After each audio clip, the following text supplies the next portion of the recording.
Good morning. This is Listen to VOA, Japanese English listening material site with transcript. Scientific American. Did China's nuclear tests kill thousands and doom future generations? Radioactive clouds hung over villagers as China detonated nuclear bombs in the air for 4 decades.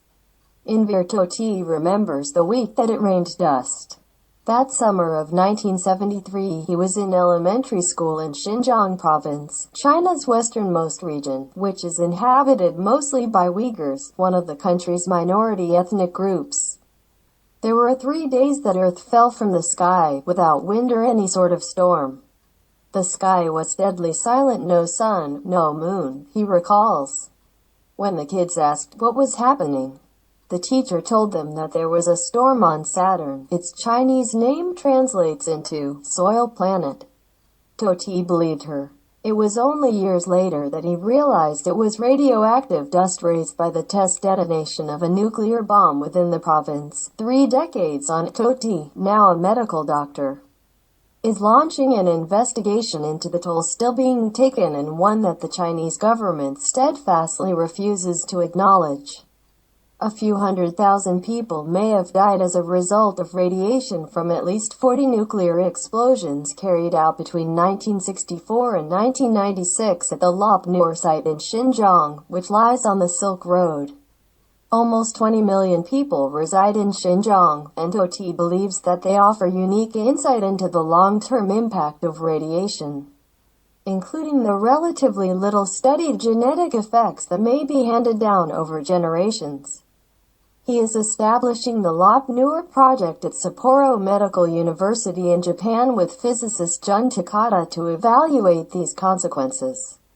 It is a sad opportunity, but it is an opportunity nonetheless to both learn something new and replicate what we think we are seeing elsewhere, observes Anders Mahler, who co-directs the Chernobyl Research Initiative (CRI) and is based at the National Center for Scientific Research in Paris. Takata has calculated that the peak radiation dose in Xinjiang exceeded the measured on the roof of the Chernobyl nuclear reactor after it melted down in 1986. Most damage to Xinjiang locals came from detonations during the 1960s and 1970s, which rained down a mixture of radioactive material and sand from the surrounding desert. Some were 3 megaton explosions, 200 times larger than the bomb dropped on Hiroshima, says Takata, who published his findings in a book, Chinese Nuclear Tests, Iryo Kagakusha, 2009. In the early 1990s, Takata, who studied radiation effects from tests conducted by the US, the former Soviet Union and France, was invited by scientists in Kazakhstan, which borders Xinjiang, to evaluate the hazard from Chinese tests. He devised a computer model to estimate fallout patterns using Soviet records of detonation size and wind velocity, as well as radiation levels measured in Kazakhstan from 1995 to 2002. Takata was not allowed into China, so he extrapolated his model and used information about the population density in Xinjiang to estimate that 194,000 people would have died as a result of acute radiation exposure. Around 1.2 million received doses high enough to induce leukemia, solid cancers, and fetal damage. My estimate is a conservative minimum, Takata says. The figures came as little surprise to Tohti. Ironically, as a teenager, he was proud that his province was chosen for tests marking China's technological and military progress.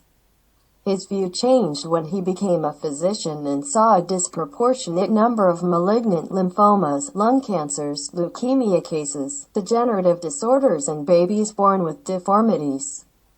Many doctors suspected this was connected to the tests, but we couldn't say anything, Tohti recalls. We were warned away from researching by our superiors.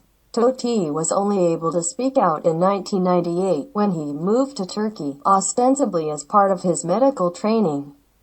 There he joined forces with a team of British documentary filmmakers whom he smuggled back into Xinjiang as tourists. Together they uncovered medical records showing that cancer rates were 30 to 35% higher in the province than the national average. Tohti and Takata's LOP newer project could fill in many gaps left open by analyses of other mass radiation poisonings. In studying the Chernobyl aftermath, Mahler and his colleagues found that animal populations in the area still show a significant decline in numbers and an increase in genetic mutations, in contrast to earlier reports of recovering wildlife. That's all. Thank you. Listen to VOA.